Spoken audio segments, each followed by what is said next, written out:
तो हम ये विचार कर रहे थे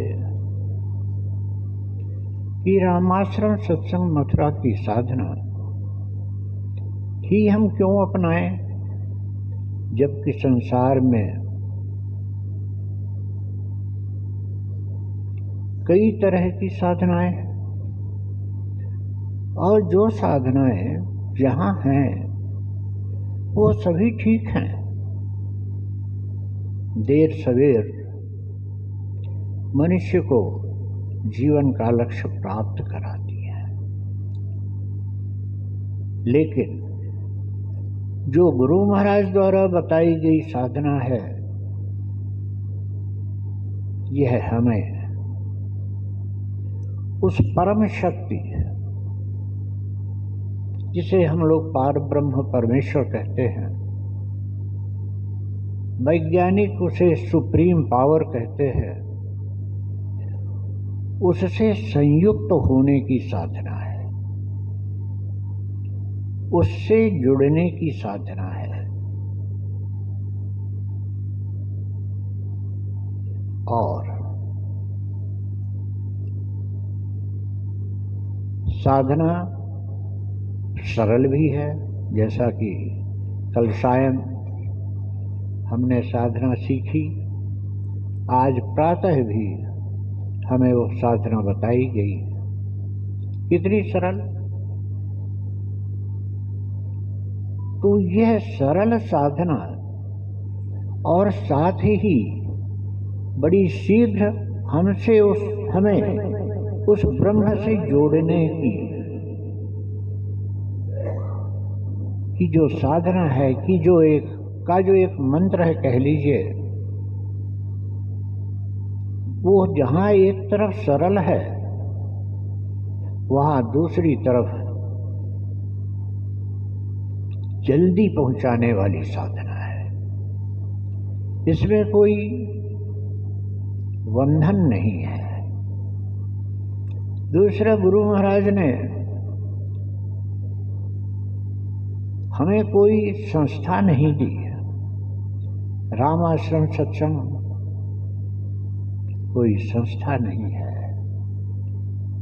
यह एक परिवार है। यह उस पार ब्रह्म परम पिता परमेश्वर का एक परिवार है। हम सब उसके अंश हैं, पुत्र हैं, पुत्रियां हैं। तो जब हम उससे संयुक्त होते हैं, जैसे ही हम उस आदि शक्ति परमेश्वर से संयुक्त होते हैं, वैसे ही हमारा विवेक जागृत होने लगता है। उस विवेक से हमें एक तीसरी दृष्टि यह मिलती है कि हमारी समझ में ये आ जाता है कि हमारा रास्ता कौन सा है। हम सब गृहस्थ हैं। गृहस्थ जीवन में कई ऐसे अवसर आते हैं जहां हर साधक के सामने यह प्रश्न उठता है कि मैं इस रास्ते चलूं या इस रास्ते जाऊं, मैं उनका कहना मानूं या इनका कहना मानूं। ऐसे अवसर पर हम गुरु शक्ति से जुड़े रहते हैं तो कोई कन्फ्यूजन नहीं होता। हमारा विवेक उनकी शक्ति से प्रकाश लेकर यह तत्काल निर्णय दे देता है कि रास्ता ये है,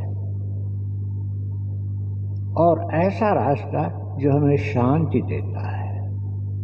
इसी घर गृहस्थी की खटपट में हमें शांति से रहने की कला सिखा देता है। केवल कला ही नहीं सिखाता,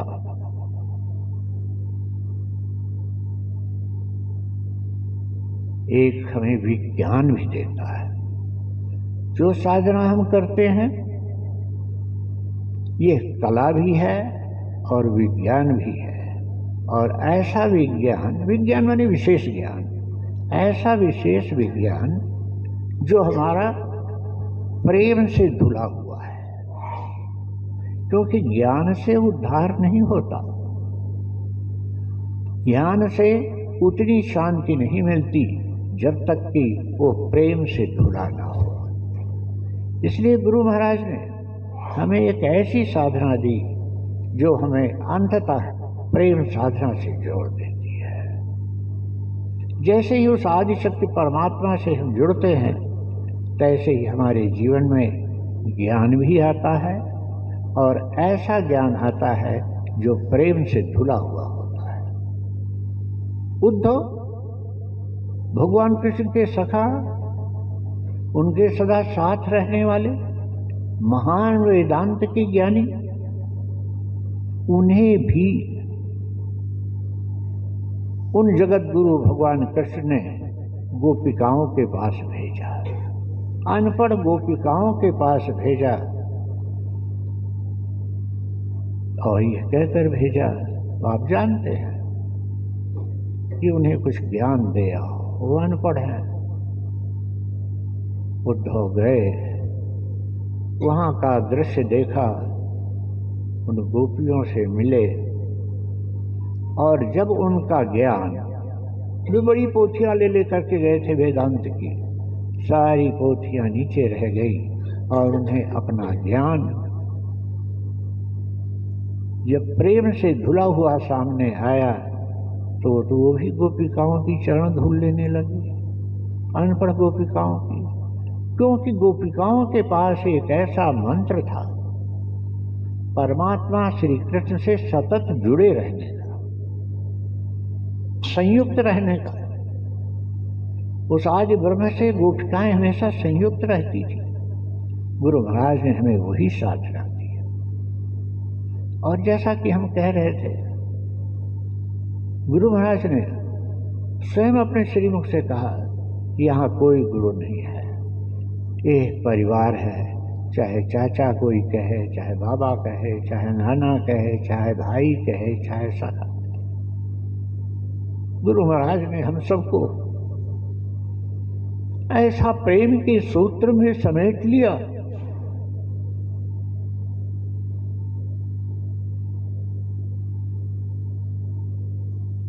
कि वाणी मौन हो जाती है, कुछ कहते नहीं बनता। ये सरल सी साधना हमें उस स्थिति में पहुंचाती है जहां की शांति है। नाम पा जाना, नाम दान पा जाना या और साधना करने लगना और बात है, पर जीवन में शांति पा जाना और बात है। और इस संसार में शांति बहुत धन से नहीं मिलती। बहुत धनिकों के जीवन को आपने देखा होगा, 24 घंटे की अशांति है। बहुत से ज्ञानियों को भी आपने देखा होगा जो बड़े बड़े उपदेश देते हैं, लेकिन अगर उनके नजदीक से देखें, वहां भी घोर अशांति है। और ये ऐसा क्यों है? क्योंकि गुरु महाराज ने हमें कोई आध्यात्म साधना दी, लेकिन हमारे गुरु महाराज ने और यहाँ की साधना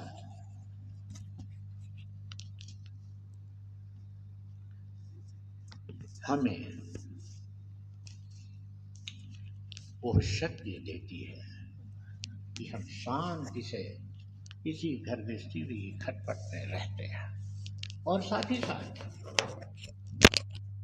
जब हम उस आदि सत्य ब्रह्म से संयुक्त होने की साधना करते हैं, और जैसे ही 1 सेकंड में वो संयुक्त होना होता है, उससे ज़्यादा समय नहीं लगता। और संयुक्त बने रहने में थोड़ा सा सावधानी की जरूरत रहती है। तो जब हम गुरु से संयुक्त होते हैं, तो हमारे जीवन में जो अवगुण है, तो जीवन में हमारे कुछ ऐसी बातें हैं जिन्हें हम जानते हैं कि ये ठीक नहीं है, पर उन्हें हम छोड़ नहीं पाते हैं। वो विचार हमारे जीवन में आते हैं, साधक दुखी होता है। लेकिन गुरु महाराज की साधना में वो शक्ति है, उनके ग्रंथ, लिखे हुए ग्रंथों में वो मंत्र हैं कि किसी भी ग्रंथ को आप उठा लीजिए, यहाँ का साहित्य है, 2-4 लाइन पढ़ने से ही आपको अपनी सारी समस्याओं का समाधान मिल जाएगा।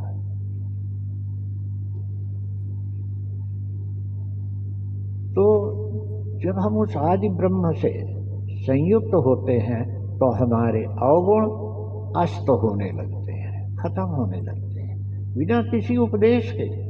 क्यों? क्योंकि जैसे ही इस साधना से हम उस परमात्मा से संयुक्त होते हैं, जुड़ते हैं, हमें एक शक्ति मिलती है। उस शक्ति को विवेक की शक्ति कह लीजिए या ईश्वर कृपा की, ईश्वर की दया की, जैसा कि अभी भजन में सुन रहे थे। और बस ईश्वर की हमें 2 ही चीजें हमें पार करने के लिए बहुत है, हमें मनुष्य बनाने के लिए बहुत है। परम भागवत कहते हैं कि मनुष्य जन्म पाना कोई कठिन नहीं, परंतु मनुष्य बन जाना बहुत कठिन है। यहाँ की साधना हमें वो शक्ति देती है, अध्यात्म को हमारे व्यवहार में उतारती है। ये गुरु महाराज की साधना की एक और बड़ी विचित्र देन है, क्योंकि उन्होंने अध्यात्म को व्यवहार से जोड़ा। आजकल संसार में उपदेशक बहुत हैं, गुरु बहुत हैं, शिक्षा के साधन बहुत हैं, जीवन कठिनता से सरलता की ओर आ गया है, लेकिन फिर भी सब कुछ होते हुए भी मनुष्य दुखी है। मनुष्य दुखी है, उसके अंतर में एक दुख है। गुरु महाराज ने अध्यात्म को व्यवहार में उतारने की साधना दी है। हमारा व्यवहार अवगुण ज्यों ज्यों दूर होते जाते हैं, जीवन से अंधेरा ज्यों ज्यों हटता जाता है, परमात्मा का वो प्रकाश ज्यों ज्यों हमारे जीवन में आने लगता है, हम शांत होने लगते हैं। हमें मनुष्यता, ऐसी मनुष्यता मिल जाती है। वो बहुत बोलता नहीं, बहुत ज्यादा उपदेश देता नहीं, परंतु उसका जीवन ही एक प्रकाश की किरण बना रहता है, जो कि उसको रास्ता दिखाता है। अध्यात्म की साधना को गुरु महाराज ने अपने जीवन में व्यवहार में उतारने की कृपा की। और गुरु महाराज का यह जो अवतरण पर्व है, उसके केवल 2 शब्द, उसके केवल 2 शब्द,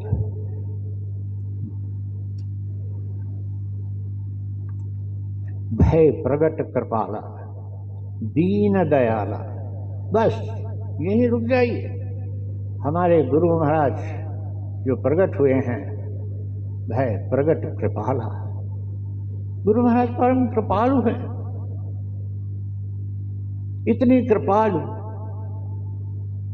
और इतनी दीन दयाल, जैसा कि भजन में भी सुना और समाज में भी हम सुनते हैं, ग्रंथों में भी पढ़ते हैं। भय प्रगट कृपाला, यह कृपा सागर आदि शक्ति ब्रह्म का दरबार है। वो कृपा सागर है, इसलिए अपने जीवन में यहाँ की साधना को अपनाएं और फिर उसका करिश्मा यह देखें कि ईश्वर की कृपा, गुरु की कृपा आपको कहाँ से कहाँ ले जाती है। आपका जीवन ऐसे बन जाएगा, साधक का जीवन ऐसा हो जाता है कि जो बड़े बड़े ऋषियों, मुनियों, ज्ञानियों के अनुभव में सब कुछ घर गृहस्थी छोड़कर महीनों, वर्षों जंगल में तपस्या करने पर भी प्राप्त नहीं होता। ऐसी है यह साधना। बस केवल एक बात है कि हम गुरु से जुड़े रहे। क्या नाम है प्यारा नाम गुरु, इस नाम से हमने काम लिया, गिरने न दिया करुणा निधि ने, गिरने ही के पहले थाम लिया। आज एक भाई, पुराने सत्संगी भाई पहुंचे थे, प्रातः ही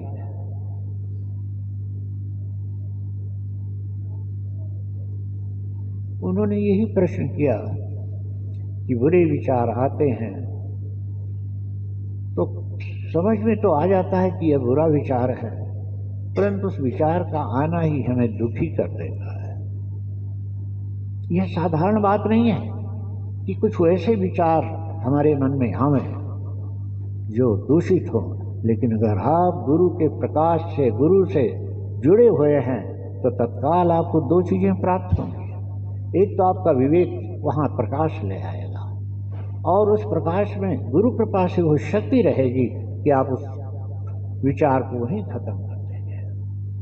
चित्त में विचार उठा पर वो विचार मन के पास तक नहीं जाने पाएगा। यह साधक को यहाँ की साधना से अपने व्यवहार में देखने में आता है।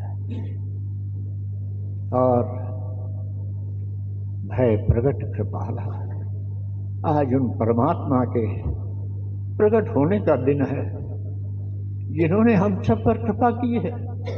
उन्होंने ये नहीं देखा कि अरे ये पापी है, ये ऐसा है, ये वैसा है, ये खाता है, ये पीता है। उन्होंने कहा सभी मेरे पुत्र हैं और निश्चय ही ईश्वर अंश जीवे विनाश, हम ईश्वर के पुत्र हैं। तो उन्होंने सबको अपनाया। उन्होंने ये नहीं कहा कि ये कुछ वैसे चाल चलन वाला है, इसको साधना मत बताओ। उन्होंने साधना खुलेआम बता दी, क्योंकि हमारे परम पिता का दरबार है और यहाँ से जुड़ने से असंभव कार्य भी संभव हो जाते हैं। हम दुनियादार हैं, दुनिया की समस्याएं आती हैं, हम हल नहीं कर पाते, गुरु महाराज से विनती करते हैं। एक बड़ा सच्चा सा प्रसंग है, जीवंत प्रसंग है, परम भागवत परमात्मा द्वारा बताया गया प्रसंग है। उस प्रसंग इतना सुंदर है, इतना प्रासंगिक है। जबलपुर की बात है, संभवतः 1970 या 1971 की बात है। क्योंकि हमारा परिवार है तो एक परिवार के पति पत्नी और उनकी बहू परम भागवत जी के पास पहुंची और उन्होंने कहा कि महाराज, हमारे ये बहू अभी नई नई शादी हुई है, हमारा जवान लड़का है, लेकिन उसको दिल की एक ऐसी बीमारी शादी होने के बाद पकड़ में आई कि उसको डॉक्टर ने जवाब दे दिया है, कह दिया है कि बाईपास ही कराना पड़ेगा। परम भागवत ने कहा कि ठीक है, हम गुरु महाराज से विनती करते हैं, आप भी करिए। वो लोग वेल्लोर गए। उस समय एक ही जगह ऑपरेशन होता था, बाईपास सर्जरी का, और कोई अभी अस्पताल नहीं थे, CMC वेल्लोर। तो वेल्लोर वो लोग बच्चे को लेकर के गए। वहाँ डॉक्टर ने जांच की, कहा कि हाँ, इसका बाईपास ऑपरेशन जरूर करना पड़ेगा, जीवन जरूर इसका खतरे में है, पर इनका नंबर 6 साल बाद आएगा, 6 माह बाद आएगा। 6 महीने के बाद इस बच्चे को इस तारीख को लाइए, हम ऑपरेशन कर देंगे। अरे जिस बच्चे का ये डॉक्टरों ने जवाब दे रखा है, वो 6 महीने तक कैसे इंतजार करे। वहाँ से वो लोग लौट आए। परिवार की क्या हालत रही होगी, उस बच्चे की, उस माता पिता की, उस बहू की, आप कल्पना कर सकते हैं। लेकिन उनके अंदर एक परिवार के अंदर एक पीड़ा उमड़ी। उन्होंने गुरु महाराज से ही विनती की, हमारे है और कौन। हर साधक के पास केवल एक होना चाहिए, वो उसका गुरु, उसका परमात्मा। इसी को एक निष्ठा बोलते हैं। तो गुरु महाराज से वो विनती करते रहे। परम भागवत ने भी विनती की हुई होगी, वो भी तो परमात्मा ही हो गए थे अपने गुरु में मिल करके। यहाँ की साधना से जुड़ करके वो भी ब्रह्म ही हो गए थे, वो साक्षात गुरु महाराज। और उनमें गुरु महाराज ने सारी शक्तियाँ उनके अंदर प्रवाहित कर दी थी। अगले वर्ष परम भागवत फिर आए, जबलपुर का भंडारा हुआ। परमात्मा कितना कृपालु होता है। उन्हें वो परिवार का दर्द याद था। वो मिलने गए, उन्होंने पूछा, परम भागवत ने पूछा, कैसा है बच्चा, वो बच्चा कैसा है। उसके पिता ने बताया साहब वो बिल्कुल ठीक है, उसका ऑपरेशन हो गया। बोले ऑपरेशन हो गया, कैसे हो गया? बोले जब आप यहाँ से गए उसी के कुछ ही दिन बाद, 2-4 दिन बाद ही उस बच्चे ने एक स्वप्न देखा कि गुरु महाराज आए हुए हैं। वो मुझे ले गए वेल्लोर में डॉक्टरों से मेरा बाईपास सर्जरी कराई, फिर मुझे ला करके इसी चारपाई पर सुला दिया। उस बच्चे के पिता ने बताया। तो फिर परम भागवत जी ने पूछा अब वो बच्चा कैसा? बोले हृष्ट पुष्ट तंदुरुस्त है, कोई तकलीफ नहीं, कोई दिल में न दर्द है, वो तो साधारण जीवन जी रहा। यह होती है, कितनी बड़ी आश्चर्य भरी कृपा है। उस बच्चे ने केवल स्वप्न देखा, लेकिन स्वप्न में गुरु महाराज ने मर्यादा को रखते हुए, चाहते तो अपनी शक्ति से वहीं ठीक कर सकते थे, लेकिन नहीं, उन्होंने एक मर्यादा रखी, क्योंकि मर्यादा पुरुषोत्तम श्री राम का दरबार है। यह सम्यक साधना बताने वाले भगवान कृष्ण का दरबार है। यहाँ जो हम उस ईश्वर से जुड़ते जाते हैं, संयुक्त होते जाते हैं, अवगुण हटते जाते हैं, सद्गुण आते जाते हैं, और आगे गुरु कृपा भय प्रगट कृपाला दीन दयाला, उसकी कृपा, उस गुरु की दया कि हमारे जीवन में वो सम्मत योग आ जाता है जिसकी भगवान कृष्ण ने गीता में चर्चा की है। ऐसी ये साधना है, ऐसा ये दरबार है, यह कृपालु का दरबार है। यही दरबार दीन को आदर रीति सदा चली आई। ये हमारे परम पिता का दरबार है, इसलिए बड़ी श्रद्धा से, बड़े विश्वास से हम यहाँ बैठे, यहाँ की साधना करें, और यह साधना ही गुरु कृपा से हमें सच्चा मनुष्य तो बनाएगी ही, मनुष्य जीवन का लक्ष्य भी प्राप्त कराएगी, और ऐसा मनुष्य बनाएगी जिसके लिए कि देवता बड़े भाग मनुष्य शरीर मिलता है, जिसके लिए देवता भी तरसते हैं, और बड़े भाग पाई सत्संगा, ये सत्संग हमें बड़े भाग्य से मिला है। भाग्य से क्या कहें, भाग्य की बात भी झूठी है, असली तो गुरु कृपा है। भय प्रगट कृपाला दीन दयाला, बस हम सब दीन हैं, दीनहीन उनके बच्चे हैं। आज 51 वर्ष हो गए इस साधना को करते हुए, लेकिन क्या है, पूरा एक पीड़ा है, एक विरह की पीड़ा है, और ये पीड़ा ही हमें उससे जोड़े रखती है। तो हम सब भाई बहन इस साधना को प्रातः और सायं बस आधा घंटे का समय, गुरु महाराज ने कहा 24 घंटे में 23 घंटे आप संसार का काम करिए, खोज दिल लगाकर काम करिए, जो काम कर रहे हैं करते रहिए, बस आधा घंटा प्रातः, आधा घंटा सायं। उस ईश्वर से संयुक्त होने की यह साधना जो बताई जाती है रामाश्रम सत्संग में, इसको कर लीजिए। आपको ईश्वर बदलने की जरूरत नहीं है, क्योंकि आप जुड़ते किससे हैं? आप चाहे राम से जुड़ें, कृष्ण से जुड़ें, या किन्हीं भी ईश्वर के अनंत नाम है।